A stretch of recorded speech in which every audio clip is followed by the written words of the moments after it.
ശ്രീ അരുൺ, സുരേഷ് ഗോപിനെ ഞാൻ വളരെ ആത്മാർത്ഥമായി കേരളത്തിൽ ജയിക്കണമെന്ന് ആഗ്രഹിച്ച ഒരാൾ സുരേഷ് ഗോപിയാണ്. വളരെ ആത്മാർത്ഥമായിട്ട്. കാരണം ഞാനും അദ്ദേഹം തമ്മിൽ വളരെ ആത്മാർത്ഥമായ ഒരു ബന്ധം ഉണ്ട്. കാരണം എന്നെ അദ്ദേഹം ഒരു വലിയ കാര്യത്തിൽ സഹായിച്ചിട്ടുണ്ട്. ആ സഹായം ഇങ്ങനെ പറയാൻ പാടുമോ എന്ന് എനിക്കറിയില്ല. പക്ഷേ ഞാൻ ഒരു പ്രാവശ്യം എനിക്കൊരു അസുഖമുണ്ടായി, പ്ലേറ്റ്ലൈറ്റിൻ്റെ ഒരു കുറവുണ്ടായി. അപ്പം എന്നെ എമർജൻസിയായി കോഴിക്കോട് ബിംസ് ഹോസ്പിറ്റലിൽ അഡ്മിറ്റ് ചെയ്തു. അപ്പോൾ രാത്രി 9 മണിക്കാണ് എന്നെ അഡ്മിറ്റ് ചെയ്യുന്നത്. അപ്പം രാവിലെ 6 മണിക്കായപ്പോഴത്തേക്ക് എൻ്റെ പ്ലേറ്റ്ലേറ്റ് ഒരു 3000 4000 എത്തി. അപ്പോൾ എന്നെ പെട്ടെന്ന് അവിടുന്ന് വെല്ലൂരേക്ക് ഷിഫ്റ്റ് ചെയ്യണം.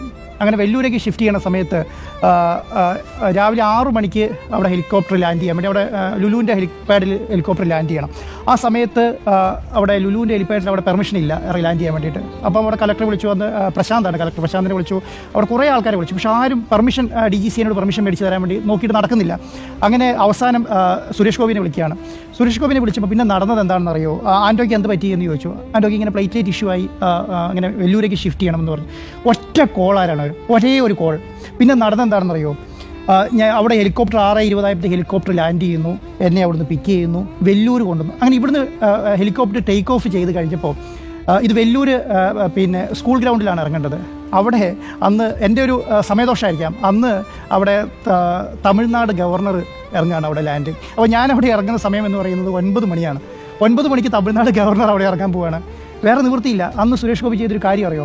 പ്രധാനമന്ത്രിയുടെ ഓഫീസിൽ വിളിച്ച് തമിഴ്നാട് ഗവർണർ, ഇദ്ദേഹത്തിന് ഡയറക്റ്റ് കണക്ഷനില്ല, അവിടെ പ്രധാനമന്ത്രി ഓഫീസിൽ വിളിച്ച് ഗവർണറോട് പറഞ്ഞു, ആ ഹെലികോപ്റ്റർ 9 മണിക്ക് ഗവർണർ ഇറങ്ങേണ്ട ഹെലികോപ്റ്റർ എനിക്ക് വേണ്ടിയിട്ട് ഞാൻ ഇറങ്ങി 11:30 ഇറങ്ങുന്നത്. ഞാൻ അവിടെ ചെല്ലുമ്പോൾ കാണുന്ന അവസ്ഥ എന്താണെന്നറിയോ? അതുമാത്രമല്ല, വെല്ലൂർ കളക്ടറെ വിളിച്ച് അവിടുത്തെ റോഡ് ക്ലിയർ ചെയ്ത് എന്നെ എനിക്കൊരു 15 മിനിറ്റ് കൊണ്ട് എവിടെ എത്തിച്ചു എന്നറിയാം നിങ്ങൾക്ക്? വെല്ലൂർ ഹോസ്പിറ്റലിൽ എത്തിച്ചു. അവിടെ ചെല്ലുമ്പോൾ അവിടെ മീന എന്ന് പറഞ്ഞ അവിടുത്തെ ഒരു PROനെ അറേഞ്ച് ചെയ്ത് നിർത്തി. അപ്പം ഞാൻ അവിടെ ചെല്ലുമ്പോൾ എനിക്കൊരു ആഫ്ബോധമുള്ള സമയമാണ്. അപ്പം അവിടെ ചെല്ലുന്ന സമയത്ത് വാഹനം ഒക്കെ ആയിട്ട് ഈ മീനിയും ഈ ഡോക്ടർമാരെല്ലാം പുറത്ത് വെയിറ്റ് ചെയ്യുകയാണ്.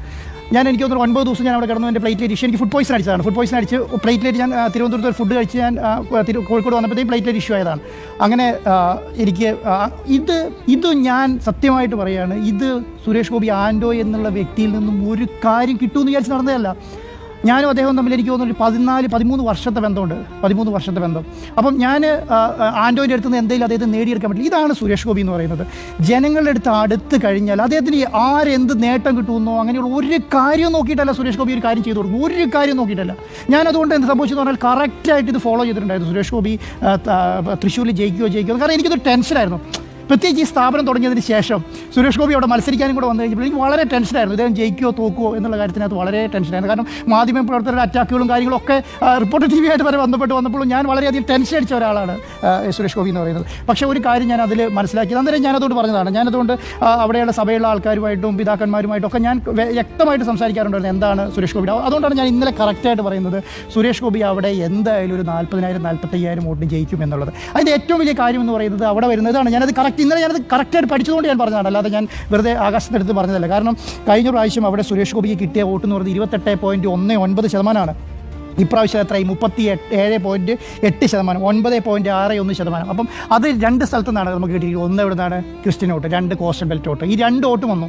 അഡീഷണലായിട്ട് 75,000 വോട്ടോളും കൂടെ അവിടെ പുതുതായിട്ട് ചേർത്തിട്ടുണ്ട്. അത് അവിടെ അദ്ദേഹത്തിന് മാർജിനുമായി. കാരണം 1 ലക്ഷത്തി കഴിഞ്ഞ പ്രാവശ്യത്തെ കിട്ടിയതിനേക്കാളും 1,20,000 വോട്ട് കൂടുതൽ കിട്ടിയാൽ മാത്രമേ സുരേഷ് ഗോപിക്ക് അവിടെ ജയിക്കാൻ പറ്റുള്ളൂ. പക്ഷേ അതെന്തായി?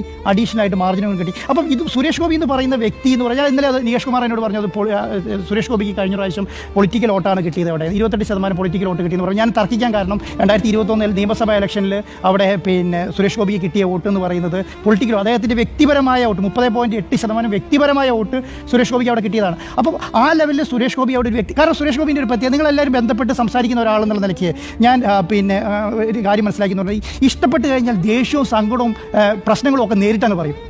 നിന്നോട് ദേഷ്യമുണ്ടോ? ദേഷ്യമാണ്. അതായത് 5 മിനിറ്റത്തെ ദേഷ്യമുള്ളൂ, 10 മിനിറ്റത്തെ ദേഷ്യമുള്ളൂ. അത് കഴിഞ്ഞ് വിളിച്ചാൽ പുള്ളിക്ക് അങ്ങനെ ഒരു ഇഷ്യൂ ഇല്ല.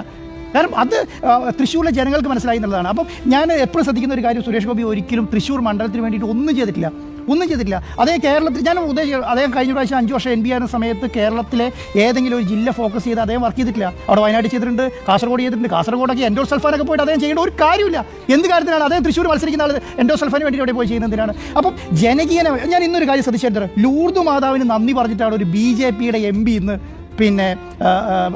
മാധ്യമങ്ങൾ അഭിസംബോധന ചെയ്ത്. ചരിത്രത്തിലാദ്യമായി ഏത് MP BJPയുടെ ഒരു MP ലൂർദ് മാതാവിന് നന്ദി പറഞ്ഞിട്ട് ഒരു MP സത്യപ്രതിജ്ഞ ചെയ്തിട്ടുള്ളത്, അല്ലെങ്കിൽ മാധ്യമങ്ങളെ കണ്ടിട്ടുള്ളത്? ഇന്ന് മാധ്യമങ്ങളെ കണ്ടപ്പോൾ ആദ്യം പറഞ്ഞ എന്താണ്? ലൂർദ് മാതാവിന്. രണ്ടെന്താ നികേഷ് കുമാർ പറഞ്ഞതുപോലെ എന്താണ് പിന്നെ എന്ത് പറഞ്ഞാ പ്രജാദൈവം, മതേതര പ്രജാദൈവം, അതാണ് അതിൻ്റെ വാക്ക്. മതേതര കാരണം ഞാൻ മതേതരമായ ഒരാളാണ്, എനിക്ക് മതേതര വോട്ടുകൾ മുഴുവൻ കിട്ടിയെന്ന് പറഞ്ഞ് ഒരു BJPയുടെ MP ഇതുവരെ എന്നിട്ട് അദ്ദേഹം പറഞ്ഞ കാര്യം അറിയോ? നിങ്ങൾ ആളെ നോക്കി വോട്ട് ചെയ്യണം. നമുക്ക് ഞാനതിനെ ഏറ്റവും ഹൈലൈറ്റ് ചെയ്ത വാക്കാണ്. ഇത്രയും നാൾ രാഷ്ട്രീയ പ്രവർത്തനം നടത്തിയ അല്ലെങ്കിൽ മാധ്യമ പ്രവർത്തനം നടത്തിയ നമുക്കൊക്കെ കാര്യം മനസ്സിലാകുന്ന എന്താണ്? ആളെ നോക്കിയാണ് വോട്ട് ചെയ്യേണ്ടത്. സത്യമല്ലേ അത്? കാരണം നമ്മൾ പാർട്ടി നോക്കി വോട്ട് ചെയ്യും. കാരണം ഒരു പൊളിറ്റിക്കൽ ഇമ്പാക്റ്റിനേക്കാളും കൂടുതൽ നമ്മുടെ നാട്ടിലേക്ക് എന്തെങ്കിലും കിട്ടണമെങ്കിൽ, നമുക്ക് എന്തെങ്കിലും ചെയ്തു തരണമെങ്കിൽ, ഇത് വർക്ക് ചെയ്യുന്ന ആളാണോ, ചെയ്യുന്ന ആളാണോ, ജനങ്ങളുടെ കൂടെ നിൽക്കുന്ന ആളാണോ, സപ്പോർട്ട് ചെയ്യുന്ന ആൾക്കാർ, ഇതൊന്നും നോക്കാതെ എന്ത് ചെയ്യും? ഇതെല്ലാ കാര്യങ്ങളും ചെയ്യും. ലാസ്റ്റ് എന്ത് ചെയ്യും? 5 വർഷം കഴിഞ്ഞപ്പോഴത്തേക്ക് ഒരു കാര്യവും ചെയ്യാതെ എത്ര ആൻറ്റി ഇൻകംബൻസിയാണ് മുഴുവൻ നടന്നത്. ഈ പറഞ്ഞ സെൻട്രലിലാണെങ്കിലും കേരളത്തിലാണെങ്കിലും മുഴുവൻ നടന്ന പ്രശ്നങ്ങൾ ആൻറ്റി ഇൻകംബൻസി. അപ്പോൾ ഞാൻ നിർത്തുകയാണ്. സുരേഷ് ഗോപിനെ അപേക്ഷിച്ച് സുരേഷ് ഗോപി തൃശ്ശൂരിൽ ജയിക്കേണ്ട ഒരാളായിരുന്നു. ജയിച്ചാൽ അതിയായി ഞാൻ സന്തോഷിക്കുന്നുണ്ട്. റിപ്പോർട്ടർ TV എല്ലാവരും സന്തോഷിക്കുന്നുണ്ടെന്ന് ഞാൻ വിചാരിക്കുന്നത്. കാരണം കേരളത്തിൽ അധികം സുരേഷ് ഗോപി ജയിക്കില്ല എന്ന് 99% മാധ്യമപ്രവർത്തനം പറഞ്ഞപ്പോൾ ഞാൻ സുജയൻ തർക്കിച്ച് നിൽക്കാൻ കാരണം ഞാൻ സുജയനോട് ഡെയിലി സംസാരിക്കുന്ന ഒരു കാര്യമാണ് സുരേഷ് ഗോപി ജയിക്കുമോ ഇല്ലയോ എന്നുള്ളത്. അതുകൊണ്ട് ഞാൻ ഉറപ്പിച്ച് പറഞ്ഞത് സുരേഷ് ഗോപി ജയിക്കും എന്നുള്ളൊരു നിലപാടെടുക്കാൻ കാരണം എനിക്ക് വളരെ സന്തോഷമുണ്ട്. എല്ലാവിധ ഭാഗങ്ങളും നേരുന്നു. കേന്ദ്രമന്ത്രിയാവുന്നതാണ് എൻ്റെ വിശ്വാസം. ആവുകയാണെങ്കിൽ നന്ന്. ഓക്കെ.